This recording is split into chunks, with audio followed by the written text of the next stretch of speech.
If you're thinking about getting a divorce, there are some things you should ask yourself before moving forward. One of those things is, can I survive without financial support from my spouse? I had a couple call me one time, or one of the parties in a marriage called me one time, and they were elderly.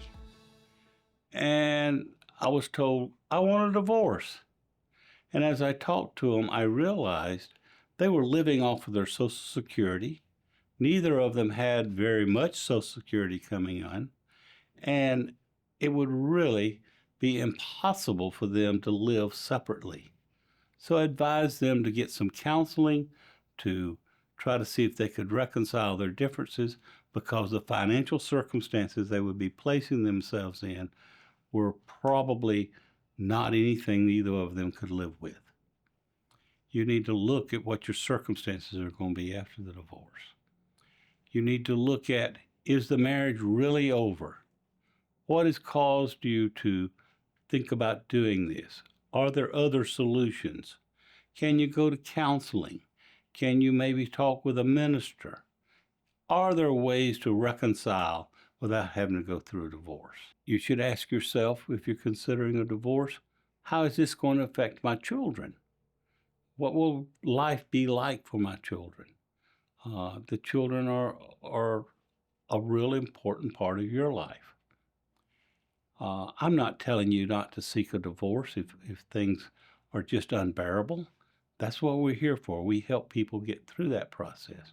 But what I am telling you is, don't go into a divorce without giving it careful thought and consideration and looking at all your options and all the ramifications of what you're about to do. Some reasons that you probably should get a divorce are, number one, you simply can't live in the same house with the person that you're married to. Things have gotten to a point that everyone is miserable.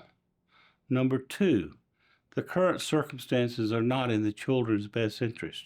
Your children are suffering because of what's going on in the marriage.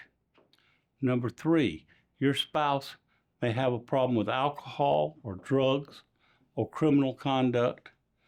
Certainly those are circumstances that you may want to seek a divorce in order to get out of that situation. Number four, if there is violence going on in the household, no one should have to live in fear for their life, for their safety, and the life and safety of their children. Another is adultery. Perhaps your spouse is cheating on you. That's certainly a grounds for divorce, and certainly a reason that many people seek divorce. Perhaps your spouse is simply being abusive verbally, yelling and screaming all the time, putting you down, making you feel less than what you should feel. Those are good grounds and reasons for divorce. If you reach a situation where the current life you have is just unhappy, you can't live with what's going on, a divorce may be the solution for you. Sometimes people come to me, and as I listen to them, I hear reasons why they shouldn't get a divorce. One might be their financial circumstances. They simply can't afford to live apart.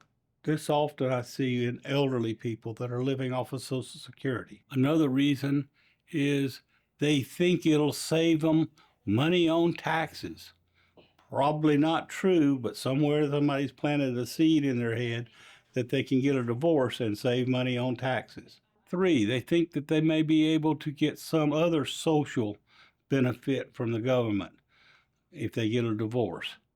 I've actually had people come to me and say, I'm going to get a divorce so that I can get this benefit, but we're still going to stay together. That's a fraud upon the court. That's a fraud upon the government and the social system. Those are not reasons to get a divorce. Number four, somebody just has gotten angry about some minor thing that is really not even going to be remembered 6 months from now. That's not a reason to get a divorce.